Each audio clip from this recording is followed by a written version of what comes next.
Hello everyone! Welcome to Melissa's Musings! I'm so happy to be back, and I'm happy I was running a bit early because Facebook changed it up on me. Hold on, I'm adjusting myself. This is the first time I'm doing this outside in our new amazing backyard. And let's see, I'm trying to get myself situated. This is the first Melissa's Musings that we're doing in a while, for those of you who consistently watch. The last one was May 31st, and there we go. All right, feeling a little bit more put together. The last one was May 31st, and in June and July, I don't want to say I was like burnt out on Melissa's Musings, but I was kind of like feeling like they needed a little bit of a revitalization, a little switcheroo in like the format and what I've been doing. And one of the things that I started to evaluate is, what do I love about some of the shows that I enjoy most? I love how crazy my hair is today. It's like I'm just embracing it. What do I love most about some of the shows that I watch on Facebook and Instagram? And one of the things that I thought was lacking in Melissa's Musings was consistency. Because people would always ask me, like, when can I watch? And it would be like, oh, when I'm feeling inspired, which is a little hard to plan for, isn't it? So now Melissa's Musings are going to be coming to you on your Tuesday lunch break, Tuesdays at noon. And the reason I chose Tuesdays, it's a little bit of a personal reason. We'll kind of work through it and see if it works for all of you. But ultimately, when I used to work in corporate America, Mondays were really rough. Like, I actually felt physically ill on Mondays because I was so not enjoying what I was doing on a daily basis that was giving me dis-ease in my body. So Mondays were so rough. And Tuesday, it would kind of be like, almost like settling back into the routine, like, all right, this is life. And by Tuesday at noon, I would be back into my groove and I'd be looking forward to Friday. So I thought Tuesday at noon might be a really inspiring time for you to hop on. You still have a ton of the rest of the week to go, to be productive, to accomplish your goals, to put one foot in front of the other. And it might help you to really like get yourself through the rut of the work week. If you're still struggling with a 9-to-5 that you're not enjoying, or maybe you're an entrepreneur like myself and you just, every day is the same. Sometimes I'm like, what day is it? And Tuesdays at noon is a great time to watch. So I'm shooting for Tuesdays at noon. If you guys have a better suggestion, a different suggestion, something you would prefer, would love your feedback. If you think Tuesdays at noon is cool, it's good, awesome. But one of the things that I do like about the consistency too is that if you guys know I'm going live at Tuesday at noon and you're not able to join me Tuesday at noon, maybe you got some time Tuesday evening and you want to join me then and rewatch on the replay. So I'm not expecting too many of you to join in today, considering it's Tuesday at noon, the very first time in over a month that I'm going live, but I'm going to go for it anyways, and we're going to talk about a really juicy topic today. So, for those of you who don't know me, I am Melissa Steele, real estate extraordinaire. I'm wearing my brand here today. I'm representing all the things, and I'm really excited to be coming to you today with a really important message that's been resonating with me very much, and I'm standing in the goal that it's been coming up for me with. So John and I, for the last 2+ years, 25 months almost to the day, we were working on this magnificent piece of property that I'm standing in right now, our Trojan project. So for those of you who have followed along with this journey, you know exactly like all of the journey. We ended up buying this home. We renovated the main home. We lived in there for about a year and a half. We then renovated the back property that I'm in right now. We utilized the accessory dwelling unit. Long story short, quite a massive goal, something we've been working on for a really, really long time. And what has been really a powerful realization for me this past week is really diving deep into are your goals like lighting you up, fueling you, lighting the fire under your butt to get out of bed every day, or are they feeling tedious and ultimately killing you slowly? And this really came up for me dramatically with the ending of this project. Because when you work so hard and so hard and so hard at something, it often becomes like a process where you're continually just looking towards that really big goal that you're working on. And you are continually in a pattern of every other goal drizzles down from that. Every other priority is circling around that. And you've got this like massive, ridiculous goal that you're working towards. And what does it feel like when you actually accomplish that? I got the opportunity this past week to accomplish a goal that we've been working on for 25 months, day in and day out. I don't know if one day passed where we were not actively like actively putting time, energy, thought, money, progress into this piece of property. So for 25 months, we worked extremely hard at something, this vision, this grandiose vision that was bigger than anything we could have ever imagined. And we've been working at it every single day towards this like end result and end goal. And as I reflect back on this experience, what has been really powerful for me to realize is I am so grateful for taking in every single day and actually finding enjoyment in it. Because what has been really interesting is last Monday we finished the project a week from yesterday. It was amazing, outstanding, like best day pretty much in like 2 years. I was so excited. We cooked dinner for the contracting team. Like it was finale, like it's done. And for some reason, for the last 25 months, I've been building up like this epic way that I would be feeling upon accomplishment of that goal. I thought it was going to feel like astronomical. We've been working so hard for this. I thought maybe it would be like this life-changing, I don't know, you like build something up. You have this weird expectation of what something is going to feel like when you've put so much time, so much energy into something. And it simply passed by. I mean, it was a glorious day. We put a lot of hard work in. Dinner was amazing. It felt like closing the book. It felt like, you know, writing the last page of the last chapter. So powerful of a day. And it passed like that. And then the next day I was like, wow, no contractors. I have space in my day that I get to fill with me. That's a different musing for a different time. But I was like, wow, I have space. I have time. I have energy. I'm going to have finances soon. The day passed. And what was really interesting and impactful for me to realize is my life wasn't changed by that date passing. My life wasn't epically changed by the fact that now we're in this back unit instead of the front unit and the project is finally done. What has been a really powerful realization for me is how grateful I have been for how powerful the journey was, for how many lessons I learned on each and every one of those 800 something days or 700 something days. The amount of, like truly just the lessons, the amount of energy and planning and calculations and all of the things that went into this amazing project. I am so grateful that I enjoyed every little bit of it. There were days, of course, where I was in full-blown meltdown. You guys have seen that firsthand over the last 25 months because a contracting project and a project as big as ours, where you're literally like building new structures and remodeling, it's massive. So, of course, there were meltdown days. That happens in any project with any goal, of course. And I truly found enjoyment in the project. I would be excited to come home and see the progress that was made. John and I had so much fun picking out the finishes in this home. It's so fulfilling being able to live in this property that we live in right now, having it be a 2-bedroom, 1-bathroom home in under 500 square feet that we designed. It's so fun to live in a space where we literally chose where the light switches are on the wall, where we chose the storage that would be optimal for a small space. And we got to truly like design and enjoy and live in a tiny home and like see the fruits of our labors and truly enjoy every aspect of it. And that lights us up. We got so much enjoyment out of the project itself that at the end, I'm feeling so fulfilled from the experience of the project itself. But it's so important to note that like nothing has changed. No, my life didn't feel any different on Tuesday than it did on Monday. The same way that you wake up for your birthday and people are like, how does it feel? How does it feel to be 30 or whatever? And you're like, no different than yesterday. That's literally how it feels when you accomplish one of those massive, massive goals. So I started reading, with all of my new time, The Subtle Art of Not Giving a Fuck. And the book is outstanding. It's a little rough around the edges. He uses the F-bomb a lot. Mom, you would not like it. But for those of you who are not offended by things like that, I highly encourage you to add it to your reading list because it is such a powerful book. And what he talks about is kind of opposite of all of the other self-help and gurus. And he talks about the fact that if you don't find enjoyment from the daily problems and the daily struggles, which I can literally think of millions of them that came up during this project, for sure, like literally hundreds a day of roadblocks, little things that were unexpected. Oh, this happened. Oh, I got this. Oh, I hit my head with a hammer. Oh, like so many things coming up unexpectedly.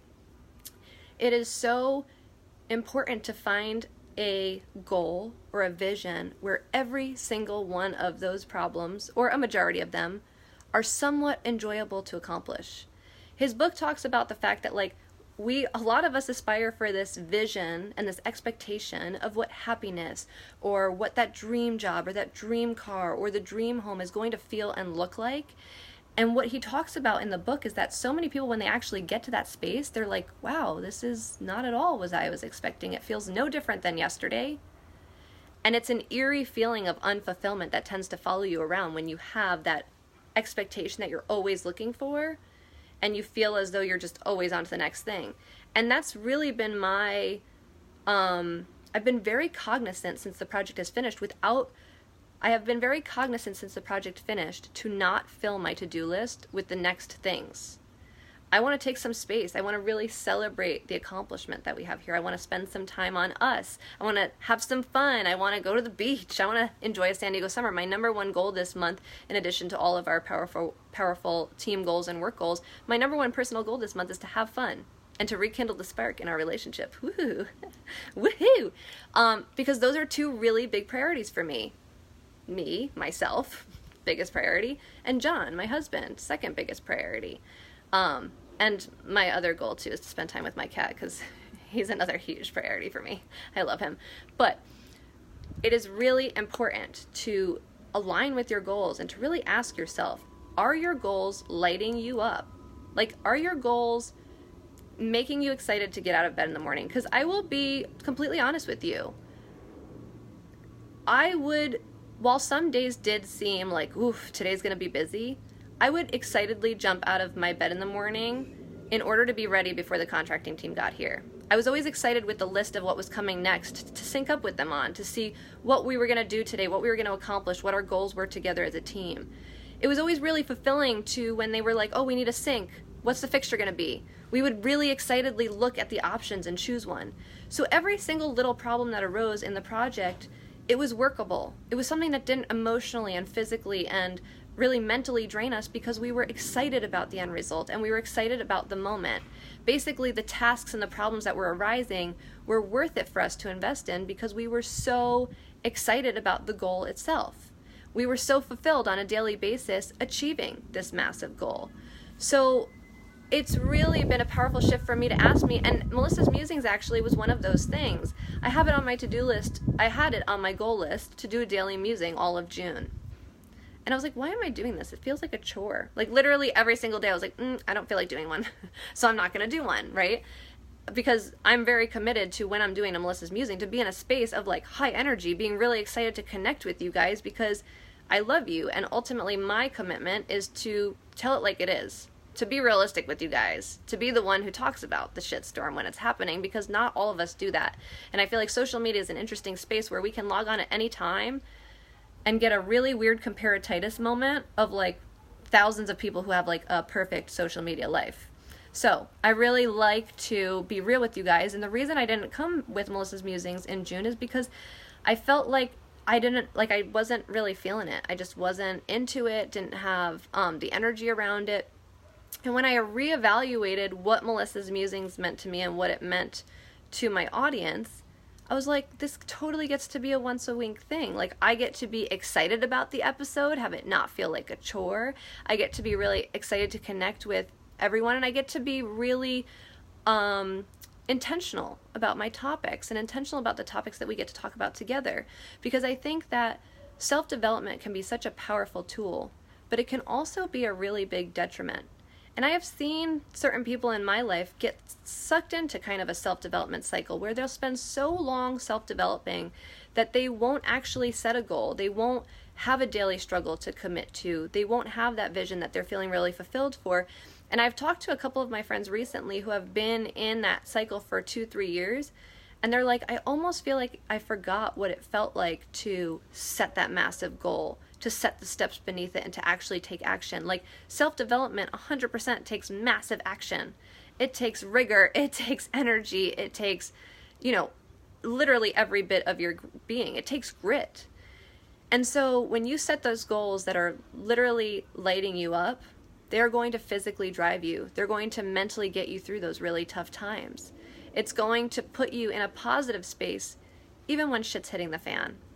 Because I know firsthand, when I'm working on a project that I'm not super stoked about, it's like pulling teeth to get those items off my to-do list. I don't even want to do them. I'm like, ugh, this is on the list. I have to do it. And anytime I'm really having that feeling around something that's on my goal sheet, I get to reevaluate. And I'm going to share with you guys what I just reevaluated on my goal sheet. So in addition to finishing this project on our yearly goal sheet, one of my financial goals and business goals was to joint venture and flip a property. John and I very, very much wanted to, after this project was complete, move on to our very first flip. This is obviously a buy and hold. We're living in this one, so a flip is much different, a very different experience. Guess what? In reevaluating after this project, I've decided that that's no longer a goal of mine. Like, literally have zero interest. And the reason being, I decided that if I don't love a project the way I loved this property, it's not worth it for me. And I know I'm not going to love a flip. I'm going to be getting rid of it in, 6 months or a year or however long the project were to take. So what I decided is that the houses that John and I get to remodel, what we decided together as a team, because we were both like, this was a massive project. And we decided that there's way too much risk dependent on other people for a flip. We decided that together we are only going to remodel homes that we absolutely love, that we could potentially see ourselves living in, that maybe we want as a vacation rental or a future home or something. But a property that we absolutely love are ones that we would consider remodeling. A property that we would be looking to flip for a profit? Absolutely not. Because what we realized is that unless we had the love of the actual home, the love of the project, the love of choosing all of those finishes, of dealing with every daily aggravation, if we didn't love the property, guess what, my friends? That would be a really draining goal. It would absolutely be such a draining process. So in reflection, we were able to really powerfully shift from that initial goal that we had to flip a property this year. We literally crossed it off. It's not being replaced with anything different. We're simply not interested in doing it anymore. I have like zero interest. So what that's going to allow us to do is open up the space for our other goals and potentially create the space for goals that we haven't even thought of yet. So if there are goals on your goal sheet that have been there for 6 months, or that you're carrying over from month to month, or maybe even year to year, there's literally things on my goal sheet that I was recently looking at like, wow, why is this even on here? Do I want this? And so you get to sit down with yourself and you get to think, do I want this? Like, does this light up my heart? When I get phone calls from friends asking for coaching around like, should I do this? Should I take this job? I literally tell them to sit down with themselves. Asking for feedback around you is great, but you're going to get a lot of feedback calling on other people's filing cabinets full of shit. So you're going to get feedback based on their experiences, and they're going to give you all of that advice, and it's going to be very valuable. But what I would encourage you to do, if you're thinking about a goal that you've been maybe contemplating, or maybe it's been on your to-do list forever, and you're like, what's really the reason behind this? I encourage you to sit down with yourself, get into a meditative state that can look like anything. Don't be like, oh, meditation, I can't do that. That's a limiting conversation, my friend. All you have to do is light a candle and literally stare at it. Stare at the candle, okay? Spend some time with yourself. Be in a quiet space and stare at the candle. And see what comes to you. And think about that task. Literally think about it. So for me, I would get into a meditative space and I would think to myself, how does flipping a house make me feel? And unless it made me feel like excited, joyous, smile on my face, like, ooh, that seems really exciting? Or does it make me feel, ooh, that feels like a lot. Oh, that sounds like a really long to-do list. Ooh, if I'm actually listening and feeling myself, and I'm actually feeling it right now, like if I were to flip a house, it literally brings up anxiety for me right here. It kind of gives me a sick feeling right here in the pit of my stomach. You can't really see. Here, I'll take a little step back. Kind of gives me a little sick feeling right here. Let me think of another goal I have. American Dream TV. We're on another episode next week. We're filming another episode. We just set the goal of doing it at Comic-Con. I am joyous at this idea. Literally, I can't get the smile off my face because I think it's going to be freaking awesome to dress up as Superman and Superwoman and be the team of Steele at Comic-Con for our episode. We're going to be ridiculous, as we are, and it's amazing. But like, look at the smile on my face. The work that's going to result for that goal, I'm like so excited to do. I literally have already looked for costumes online. John and I have already been researching Comic-Con information and facts for our episode filming. We have already been, like, we basically are so excited about the idea that it's just rolling. It's coming out of us. It feels so fun. The goal is an awesome one. It's exciting. But when I sit down and I think about, okay, this is another goal I have. Write a blog post a week for Beat SIBO. Like, that's an eventual goal I have. I have another website, it's called Beat SIBO, it's for the stomach issues that I deal with, and that's another goal. If I like literally sit and think to myself, I don't even have to do this. I'm tapped into myself enough to know it feels like a chore. It feels like a to-do list item. Kind of gives me anxiety right here. Again, I don't feel good right here. If you notice my face, I don't think it's expressing a smile of joy. I feel a little bit stressed out about it. It's probably a goal I get to cross off my to-do list until I'm feeling really passionate about writing it. So, John, I love it. Sounds so cool. I know that you have goals and amazing things. Anything custom, let me know. I don't know what that means, but you let me know. Custom what? Basically, John, I know you have goals. Sit down with those goals. See, how do they make you feel? What are the goals? I'm sure that you have goals like for your family, and those probably light you up and are super exciting to do. And there's probably maybe a goal like, I don't know, maybe landscaping your property. If that feels like a chore, maybe it's time to hire somebody to do that for you, right? So thank you guys so much for watching on the very first Melissa's Musings, Tuesday at noon. Actually, I don't know if that's actually, in fact, a case, because I could have very well gone live in the past on a whim, Tuesday at noon. But our very first scheduled Melissa's Musings, Tuesdays at noon. I'm excited to see you guys next Tuesday at noon. Hopefully you'll be able to join in for the replay and see this amazing, well, I think it's amazing. Let me know if you also think it's amazing, Melissa's Musing, because really the shift has been very powerful for me this week. I am typically one of those people who's like, all right, on to the next goal, on to the next goal, on to the next goal, regardless of how that goal is making me feel. And this project was a really powerful realization that if the goal is not one that lights you up and seems fun, it's likely not going to be fulfilling. It's not going to feel fun when you're halfway through that goal, and it's not going to feel fun when you accomplish that goal. But if you are constantly in a process of enjoyment around the goals that you do have, I can promise you that at the end you are going to feel fulfilled because of each and every day that you spent on that project. You won't feel fulfilled just for checking it off your to-do list. I can promise you that. Because I don't feel fulfilled when I check things off of my to-do list most of the time. I do, but like, you know what I mean? It's not, that simple check mark isn't what's going to light you up and accomplish the next goal. This is the fulfillment of doing the things that you love and really chasing the goals that you're passionate about.